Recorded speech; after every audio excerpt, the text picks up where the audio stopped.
बताओ कि राहत राशि के लिए क्या करोगे? क्योंकि खेत हो गए खाली, आप क्या करेंगे वहाँ जाके सर? और कौन सा गांव हम छोड़ें, कौन सा बता सकते? तो हमारे लिए तो हमारा पूरा जिला है, क्योंकि हम पूरे जिले का प्रतिनिधित्व करते हैं। आप तो रेंडम के हिसाब से बना भाई रेंडम ब्लॉक की जो बताई है, हाँ उसको बैठ आप लेके हमको बैठो एक दिन, क्या आने ठीक है ना, अभी आई है तो उसको लेके बैठते हैं, बीमा कंपनी वालों को भी करते हैं। हाँ बोलो। अरे हाँ,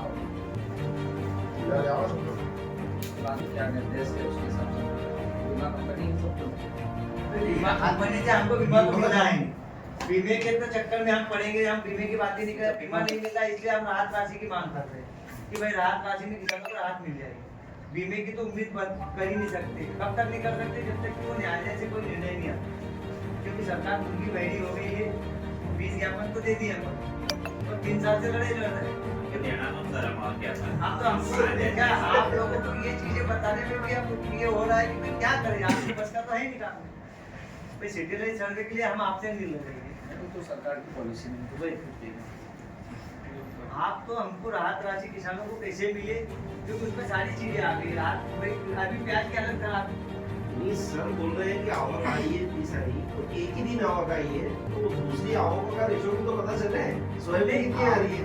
आवक का आने का सर 2 चीजें हैं। पिछले साल की सोयाबीन आने से मंडी में आवक तेज हो गई, पिछले साल की सोयाबीन मतलब पिछले 2 साल की रखी हुई सोयाबीन भी किसान बेचने आ रहे हैं, किसानों के पास रखी है। अब उसको इससे थोड़ी कंपेरिजन करोगे कि इस साल में क्या है। फिर भी आप दोनों अलग लाख बिकते हैं ना, नई सोयाबीन का लाख अलग बिकता है, पुरानी का अलग बिकता है, वो दोनों शाम को आंकड़े भी अलग होते हैं कि नई सोयाबीन बिकती है, पुरानी बिकती है। आप वहाँ से रेट उठा दो। बड़ा तो समुद्र पे चुका है, कहाँ की फसल तो ये मंडी पे चुका है, कुछ तरीका जाएगा तो कहीं पे डिजाइन यहाँ देखा है, एक बोरो में या किलो पे नहीं अरे भाई आप बोल रहे हैं फसल आ रही है, तो मक्का आ रही है, तो सोयाबीन का रेशो तो कम हो गया ना। सोयाबीन है ही नहीं तो आएगी कहाँ? और अभी आप सब 4500 में सरकारी खरीदी हो रही है ना सोयाबीन। आप बताइए कितने खरीदी है? हाँ आपने 25 तारीख से आगे कितना खरीदी है? भाई आपने सोयाबीन आई है कितनी खरीदी? अभी मुश्किल से 18 के 20। अरे वो बात नहीं है, पर मेरा कहेगा आपके सरकारी आंकड़े हैं। कहाँ से करवाया किसान और बताओ। नमस्कार। नमस्कार, जय बलराम। गुरु आज फिर आप कृषि शक्ति और संगठन आपका जिला कलेक्ट्रेट की जनसुनवाई में आए हैं। इस बार क्या प्रयोजन है और क्या परेशानी आ गई? परेशानी तो लगभग हम लोगों को तो विगत 2023 से चल रही है, 23 के 20 से चल रही है, पर 2023 में जो सोयाबीन की फसल बर्बाद हुई थी वहीं से हमारी ज़्यादातर तो परेशानी चालू हुई किसानों की, पूरे ज़िले के किसानों की। पिछले साल जो फसल खराब हुई उसकी राहत राशि तो मिली, पर आज बीमा आज तक किसानों को नहीं मिला है, उसके लिए लड़ रहे हैं। और इस वर्ष जो सोयाबीन की फसल क्षति हुई है उसके सर्वे तो हुए हैं, पर ना तो इनके पास आंकड़े हैं अभी और ना संतुष्टिजनक जवाब दे रहे हैं कि क्या स्थिति है। ऐसा वर्तमान में प्रशासन के सामने आपने इन बातों को रखा है तो क्या बोल रहे हैं? आज हम लोगों ने इनके सामने बात रखी है तो ये बोल रहे हैं कि ठीक है, आनावारी के जो आंकड़े हैं, रेंडम प्लाट डाले हैं उसके आंकड़े हम लेते हैं और 2 रोज बाद आप लोगों को बिठा के और क्या स्थिति बनती है, और अगर संतुष्टिजनक जवाब नहीं आता है तो फिर हम तैयार हैं बड़े आंदोलन के लिए। जय भाई, मैं कुछ और बात भी रखूं, आप बताइएगा मुझे। ये जब आप कृषि में जाते हैं, खेती पे खड़े रहते हैं, उस समय आपकी खेत पर कौन कौन से विभाग आते हैं? विभाग तो लगभग कोई सा विभाग नहीं आता है। जब कोई समस्या आती है हम लोगों को यहाँ पर आना पड़ता है, इन लोगों को जगाना पड़ता है, इसके बाद ये आते हैं, कुछ खेत देखते हैं और फिर ये लिपापोती वाला काम चलते रहता है। कृषि विभाग की क्या भूमिका रहती है? कृषि विभाग की भूमिका ये रहती है कि कृषि विभाग ने गांव-गांव जाकर बैठकें लेके क्या क्या नए उत्पाद आए हैं जिससे किसान अपनी फसल, अपने परिवार और अपना जो देश है उसको बचा सके। आज अपन देख रहे हैं कि बहुत से किसानों को, जिनको बेचारों को अनुभव भी नहीं है और कुछ उल्टी सीधी दवाइयाँ, खाद ये डालते जा रहे हैं जिससे ज़मीन भी खराब हो रही है और वातावरण भी खराब हो रहा है। यानी कृषि विभाग अपनी जागृति देने में सफल है? नहीं है ना। क्यों? जागृति जब देना चाहिए कि इन लोगों ने वहाँ पर जाके किसानों को समझाना चाहिए। यहाँ पर उन्होंने या तो बड़े बड़े एक आयोजन करना चाहिए, किसानों को समझाइश दे ये चीज़ अच्छी है, ये दवाई डाले, जैविक करे, ये चीज़ों पे इन लोगों ने भी, इनका भी काम है कि इन लोगों ने किसानों को प्रशिक्षण देना चाहिए। बाकी कहीं ना कहीं ये प्रशिक्षण होते नहीं है, बहुत से टूर निकलते हैं जहाँ पर बागवानी ये होते हैं, तो बड़े बड़े लोग जाते हैं और आम किसान तो घर बैठा है। अच्छा, उद्यानिकी विभाग की क्या इसमें भूमिका रहती है? उद्यानिकी विभाग भी लगभग वही हाल है। क्यों? सुनने में तो यह आया है कि किसान ड्रिप के बहाने कुछ 1000 रुपए लेके ड्रिप ही बेच देता है। नहीं नहीं, ऐसा नहीं है। किसान को क्या है, ड्रिप वो क्या बेचेगा किसान? हाँ। किसान की आज स्थिति इतनी खराब है कि आज जो सब्सिडियां खत्म होते जा रही है, हाँ। जो अनुदान किसान को मिलना चाहिए वो अनुदान मिलता नहीं है, वो भ्रष्टाचार की भेंट चढ़ गया है। और किसान को अगर वो ड्रिप लेने जा रहा है तो जो ड्रिप वो मार्केट से खरीदेगा वो उसको एक उदाहरण के तौर पे 30,000 रुपये की 1 हेक्टर की पड़ रही है, और वो अनुदान पे लेने जा रहा है तो उसको वो 60,000 70,000 रुपये की पड़ रही है, तो क्या किसान खरीदेगा? वो यही होता है कि बहुत से किसान बेचारे जिनको अनुभव नहीं रहता है, वो उसकी सब्सिडी में अगर खुलती है तो वो 8-10 बंडल लेता है, कुछ पाइप लेके, और वो अपना काम कर लेता है। अच्छा, आपका संगठन इस दृष्टि में क्या बाजार तैयार कर रहा है या किसानों को क्या सुविधा देने की तैयारी में है? हम लोग, हमारी जो बैठकें रहती है, गांव-गांव जन जागरण करते हैं, किसानों को भी हम समझाते हैं कि हम लोगों को जो अंधाधुंध पेस्टिसाइड्स, खाद, दवाई का उपयोग है वो कम करें, और हम स्वयं हमारे खेत पर 1-1 एकड़ में जैविक करें, अपने परिवार को अच्छा भोजन, फल फूल सब्जियां दे और हमारे परिवार को बचाए, और आगे चल के हमारे देश को भी बचाने का हम काम करें। इस ओर हमारा भी प्रयास चल रहा है। हम भी गांव-गांव बैठकें ले रहे हैं और किसानों को जागरूक कर रहे हैं। आपका शुभ नाम और आप रहने वाले कहाँ के? मेरा नाम जय पटेल, टिगरिया गांव का निवासी हूं और संयुक्त कृषक संगठन में जिला मीडिया प्रभारी का दायित्व है मेरे पास। धन्यवाद, बहुत बहुत धन्यवाद। ठीक है भैया की ले लो। आदरणीय नरेंद्र भाई नमस्कार, और दादा नमस्कार। आप भी आए हैं आज खंडवा के जिला प्रशासन के पास, जन सुनवाई में आए हैं। क्या कारण रहा, कि क्या बात है, किस शिकायत को लेकर आए? भाग्यवश पिछले वर्ष में अनियमित वर्षा के कारण बारिश की फसलें बर्बाद हुई थी, जी और उसके एवज में सरकार ने नुकसानी मानी थी और राहत राशि दी थी 162 करोड़ रुपये पूरे जिले को। जी।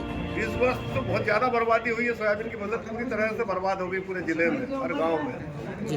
और दुर्भाग्य की बात है कि खंडवा और बैतूल जिले से जो चुने गए जनप्रतिनिधि जो सरकार में है, अभी जिनकी सरकार है राज्य में और प्रदेश केंद्र में, उनके जनप्रतिनिधि भी सब चीजों को देख रहे हैं। तो दुर्भाग्य की बात है, किसान के साथ खड़े होने को तैयार नहीं। अब मजबूरी में आज हमने ज्ञापन के माध्यम से अवगत करा दिया कलेक्टर महोदय जी को कि अगर हमें राहत राशि के विषय में कोई संतोषजनक 8-10 दिन के अंदर उत्तर नहीं मिलता है तो फिर हम खंडवा बाधित करेंगे, फल, दूध, सब्जी, अनाज सब रोकेंगे। आदरणीय एक निवेदन कर रहा था, क्योंकि आप संयुक्त मोर्चे के गतिविधियों में हैं, आप लोग संगठन हैं, और संगठन ने जब इस तरह की बातें रखी है तो संगठन से ही पूछा जाए कि जब छोटा सा कोई ठेकेदार भी होता है तो अपने पास टूल्स रखता है, तो संयुक्त मोर्चा के पास में ऐसे क्या संसाधन है जो किसानों को ओबलाइज करें? केवल आप लोग खाली हाथ जब आ जाते हैं जिला प्रशासन के पास, तो आपके पास में भी कुछ निवारण की दृष्टि होगी। हमारा टूल हमारा बीमा किसान है। बीमा बीमा आप लोग भी संयोजित कर सकते हैं। मैं एक संगठन को पूछ रहा हूँ कि संगठन क्यों नहीं बीमा खड़ा करता? आप लोग आपने आज तक नवाचार आपने क्यों नहीं करा? जिला प्रशासन पर ही आशा क्यों लगा के बैठा है? किसान आर्थिक रूप से एक मैं खंडवा जिले का नहीं। संगठन संयुक्त मोर्चे से बात कर रहा हूँ, मैं कोई सी किसान से बात नहीं कर रहा। हम जिला प्रशासन से कोई चीज मांगने नहीं आए हैं। हाँ, हमारा कहने का मतलब है कि हमारी जो फसल बीमे में बीमा किया गया था, सरकार ने करवाया है। फसल बीमा नीति के अनुसार हमको फसल क्षति हुई तो बीमा मिलना चाहिए। हम इस मांग को प्राथमिकता से रख रहे हैं। रही बात राहत राशि, तो राहत राशि के पीछे हमारा ध्येय ये रहता है कि ऐसे किसान भी है जो या तो ऋण नहीं लेते हैं या जिनका खाता डिफॉल्टर रहता है, उनका बीमा नहीं होता है। ऐसी हालत में किसान की फसल खराब होने पर उसके पास एक ही विकल्प बचता है कि उसे राहत राशि मिले। वो राहत राशि आज अगर उसको मिलती है तो जो फसल खराब हुई है इसके लिए उसे बाजार से या अन्य लोगों से कर्ज की आवश्यकता ना पड़े। रही बात संगठन की, तो संगठन अपने आप में एक पॉलिसी अभी नहीं चला सकता। क्यों कि संगठन व्यापार करने नहीं आया। बीमा नीति जो है, बीमा नीति एक व्यापार करने आई है बीमे के तहत। ये आपका उसका लाभ देखेगी, उसके बाद आपको लाभ देगी। संगठन केवल और केवल समाज को संगठित करके नई तकनीकी की खेती के प्रति रुझान के लिए काम कर रहा है। किसानों को अच्छी व्यवस्था मिले और संगठित हो, इसलिए काम कर रहा है। समाज का सृजन हो, इस पर काम कर रहे हैं। देखिए शासन की नीति और संविधान के तहत मैं तो एक एज ए पत्रकार अविनेश सिंह तोमर, मैं भी खुद MSW हूँ और खुद किसान हूँ। मैं केवल इसलिए इस बात को रख रहा था, मेरी कोई नाराजगी नहीं। मुझे मालूम है कि संगठन सब अभी यही काम कर रहे हैं, पर आप लोगों के लिए, क्योंकि कहा जाता है कि खंडवा से जो चीज़ें खड़ी होती हैं वो पूरे भारत में लागू होती है। यहाँ तक कि हमारे यहाँ सबसे बड़ी बात है कि जो टैक्सेस हैं उसका भी अधिभार हम लोग ज़्यादा झेल रहे हैं अपेक्षा कर मध्य प्रदेश के किसी और जिले के। तो आदरणीय, यदि हमारे साथ में सहकारिता जैसी जो संस्थाएं हैं, आपका अगर संगठित होता है तो आप नवाचार कर सकते हैं, बैंक भी बना सकते हैं, बहुत सारी चीज़ें कर सकते हैं, पर आपका संगठन ऐसा कोई संसाधन नहीं खड़ा करा है, ये प्रश्न उठता है। अभी वर्तमान में मूलतः रूप से संगठन को स्थापित करने में केवल हमारे पास 2 वर्ष का समय बीता है। अच्छा। हम मूल रूप से पहले एक राष्ट्रीय स्तर के संगठन में काम कर रहे थे, जिसकी रीति नीति ऐसी व्यवस्था थी जिसको संचालन में कर पाना संभव नहीं था। किसानों को व्यवस्थित रूप से करने के लिए ही हमने संगठन की स्थापना की। अब 2 सालों में समाज के बीच में जाना, अपनी पहचान बनाना और समाज को ऊपर लाना, इसी में अभी तो समय लग रहा है। नरेंद्र भाई, आपसे एक निवेदन है। आपने बहुत अच्छी बात बोली है। मैं ये इसलिए ले रहा हूँ क्योंकि मैं भोपाल से पत्रकारिता करता हूँ, तो आपको एक बड़ा ये है कि आज बीज नीति है, आ रहा हूँ ना, आप पूछिए ना, सवाल दे रहा हूँ। बीज नीति है, बीज प्रमाणीकरण है, और इसके बाद कृषि उपज हैं। इनमें जो अधिकारी हैं वो आपकी संगोष्ठी में आकर बैठे, ऐसा अभी नवाचार अभी तक दूसरी संगठन ने नहीं किया है और आपसे अपेक्षाएं ज़्यादा है। नहीं, हम लोग उसी पे काम कर रहे हैं। आने वाले समय में हम प्रशासन के स्तर से नहीं मांग करेंगे। हम अपने स्तर में जो हमारे अच्छे कार्यकर्ता अच्छी खेती कर रहे हैं और जो जैविक की तरफ भी रुझान रखते हैं, ऐसे कार्यकर्ताओं को आगे रखकर किसानों को मार्गदर्शन दिलाया जाएगा कि भाई जैविक की तरफ भी जाया जाए, कम कीट प्रबंधन का काम किया जाए और अच्छा उत्पादन लिया जाए। इसके लिए तैयारी हमारी चल रही है। इसीलिए हमने कहा कि अभी हमको 2 साल का समय हुआ है, अब सारी चीजें एक साथ नहीं हम कर सकते। नहीं, आप सब कर सकते हैं। आप लोग बलराम के भक्त हैं।